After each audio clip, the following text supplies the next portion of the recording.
And our first main topic today gets submitted to us by Mike, who writes, "Hey, John, big fan of your show." Thank you so much, Mike. "So with Disney delaying several MCU films, Black Panther 2 is now releasing 1 week after The Flash. Do you think there is enough room for both of these films to succeed? And if you don't, which one do you think will move?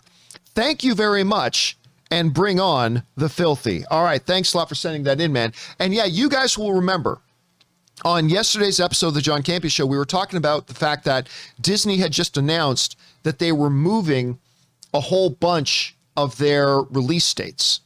And they were shifting a whole bunch of them. And I don't know that it was literally all of them, Rob, but it was a lot of them, almost all of them. And of course, Indiana Jones got moved too by a full year. A couple of the other ones like Thor and Doctor Strange too, they got moved by single-digit weeks. So not that big of a deal.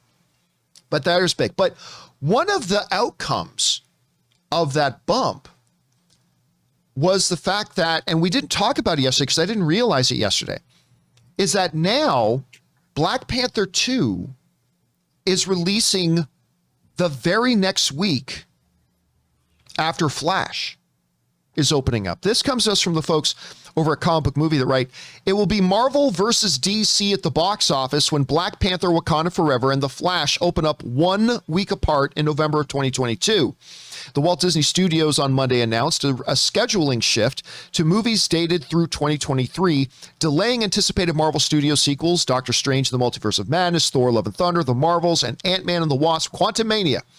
Also on the move is Disney Lucasfilm's Indiana Jones 5, pushed from July 29th of 2022 to June 30th of 2023, of course, making it 15 years since the release of Indiana Jones and the Kingdom of the Crystal Skull. The Harrison Ford starring final chapter of the storied franchise avoids Dwayne Johnson's DC movie Black Adam, still set for July 29th of 2022. So, Rob, we find ourselves in this situation now where, I've always said, I think people overthink the idea when two big movies open in the same month. I've always thought you can open two big movies 2 weeks apart, and I think you're fine. I think you're totally fine. I mean, really, a movie makes a lion's share of its money in the first 2 weeks anyway. By the time you get into the third week, most people who want to see that movie have seen it, and now all the other viewings are, for the most part, going to be second and third viewings, and they're still going to do that even if another big movie opens. But Rob, 1 week apart?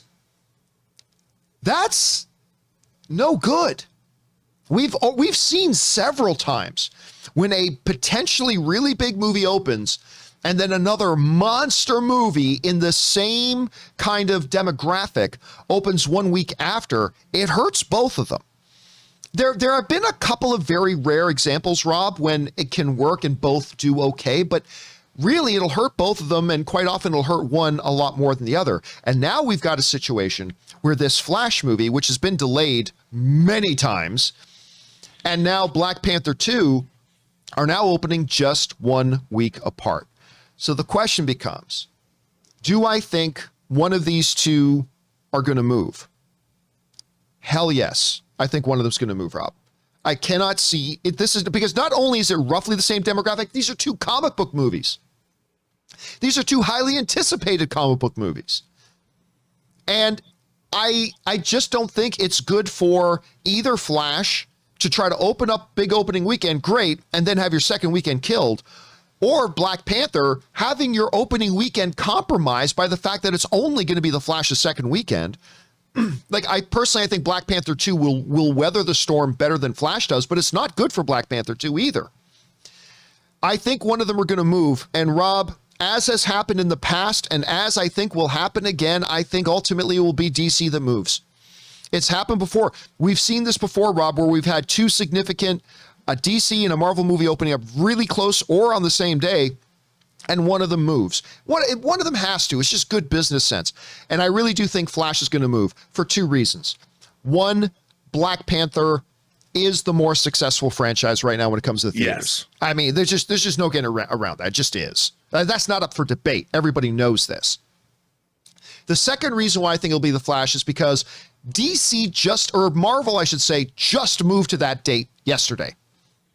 which means that means they moved there knowing that The Flash was coming out the week before.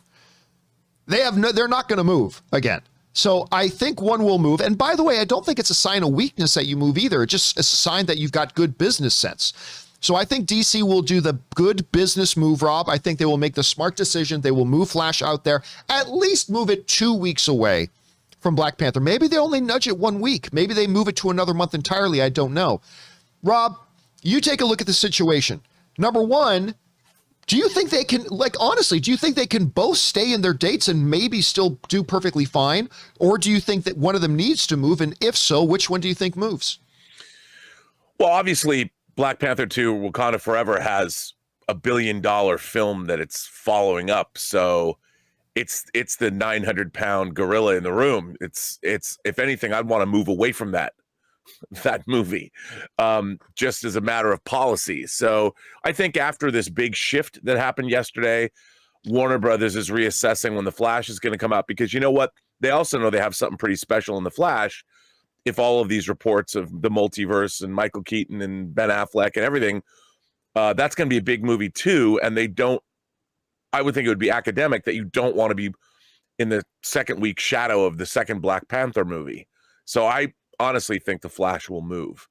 And, this was a surprise. Even last night on the red carpet, Kevin Feige was asked, I was watching the event live, he was asked about these date changes. Kevin Feige's like, well, I didn't know they were going to do the announcement today when a reporter like yourself could come ask me about it.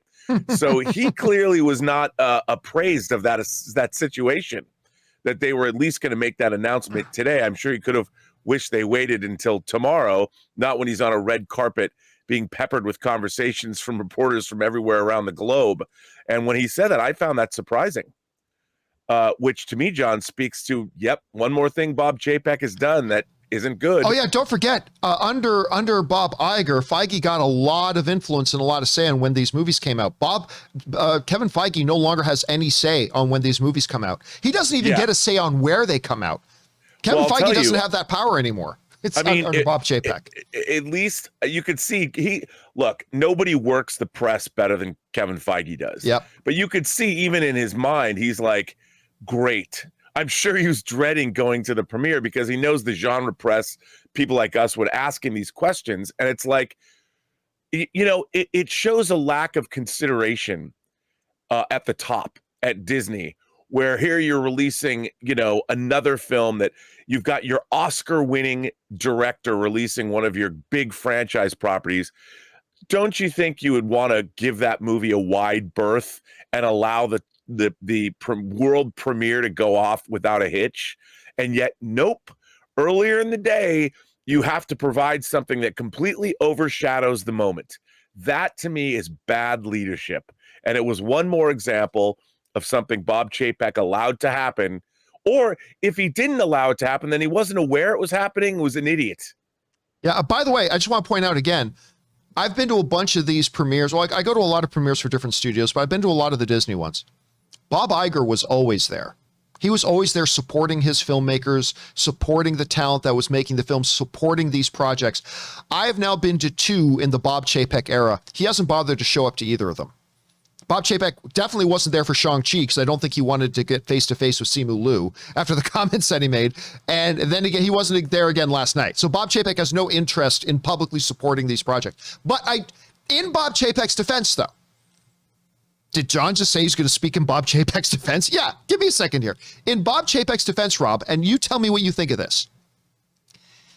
I actually 100% believe, now granted, Kevin Feige should have been more involved in that process, but I actually believe that I don't think DC was caught by surprise by this. I have a feeling that at some point in the last number of weeks, Disney probably reached out to Warner Brothers and said, hey, look, we've got this situation that is necessitating us to move one of our projects, and it's going to land us the week after Flash. Can we work something out here?